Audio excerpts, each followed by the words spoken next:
Bawat bagyo ay may pinagmulan. Hindi ito basta biglang lumilitaw sa mapa o nabubuo sa loob lamang ng ilang oras. Sa katunayan, nagsisimula ang lahat sa isang simpleng proseso ng kalikasan, ang pag-init ng karagatan. Kapag ang temperatura ng tubig dagat ay umaabot sa humigit kumulang 26.5 Celsius o mas mataas, nagiging sapat ang init upang mapabilis ang evaporation o pagsingaw ng tubig. Habang sumisingaw ang tubig, umaakyat sa himpapawid ang mainit at mamasa-masang hangin. Sa mas mataas na bahagi ng atmosphere, lumalamig ang hangin. Dahil dito, ang water vapor o singaw ng tubig ay nagiging maliit na pagpatak ng tubig. Ang prosesong ito ay tinatawag na condensation at dito nagsisimula mabuo ang mga ulap. Ngunit habang nagaganap ang condensation, may isa pang mahalagang nangyayari. Naglalabas ang mga ulap ng tinatawag na latent heat, isang uri ng enerhiyang nagbibigay ng dagdag sa lakas ng sistema. Dahil dito, mas maraming mainit at mamasa-masang hangin ang umakyat mula sa ibabaw ng dagat. Habang patuloy na umakyat ang hangin, nababawasan ang hangin malapit sa ibabaw ng karagatan. Ang resulta nito ay pagbuo ng isang low pressure area o lugar na may mababang presyon ng hangin dahil likas na dumadaloy ang hangin mula sa mataas na presyon patungo sa mababang presyon. Nagsisimulang humigop ang low pressure area ng hangin mula sa paligid nito. Ngunit hindi diretso ang paggalaw ng hangin ito dahil sa pag-ikot ng mundo, naapektuhan ito ng Coriolis effect.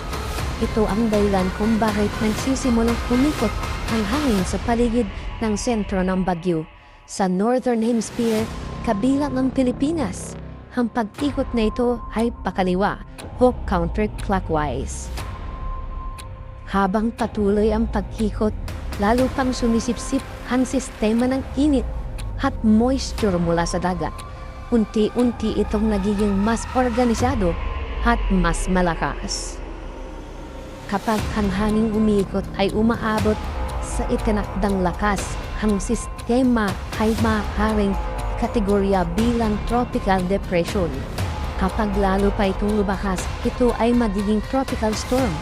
At kung patuloy pa rin itong kukuha ng enerhiya mula sa mainit na karagatan, maaari itong maging isang typhoon, ang pinakamalakas na uri ng tropical cyclone na karaniwang naranasan sa kanlurang bahagi ng karagatang Pasipiko. Ngunit tulad ng anumang makina, may pinagmumulan din ng enerhiya ang bagyo kapag tumamak ito sa kalupaan na pupunta sa malamig na dagat o nakakaranas ng malakas na wind shear, mga hanging magkaiba ang direksyon at bilis sa iba't ibang kas ng atmosphere. Unti-unti nitong nawawala ang lakas hanggang sa tuluyang huminga. Sa madaling salita, ang isang bagyo ay hindi basta nabubuo.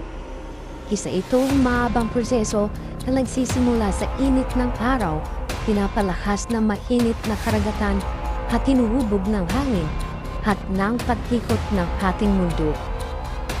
Sa madaling salita, ito ay ang pag-init ng dagat galing sa araw, pagsingaw ng tubig, pagbuo ng ulap, paglabas ng init o latent heat, pagbuo ng low pressure area, pag-ikot ng hangin o Coriolis effect, tropical depression to tropical storm to typhoon, paghina kapag tumama sa lupa o malamig na dagat. Ngayong nalaman niyo ng sagot, please comment down below and follow for the next content. Maraming salamat!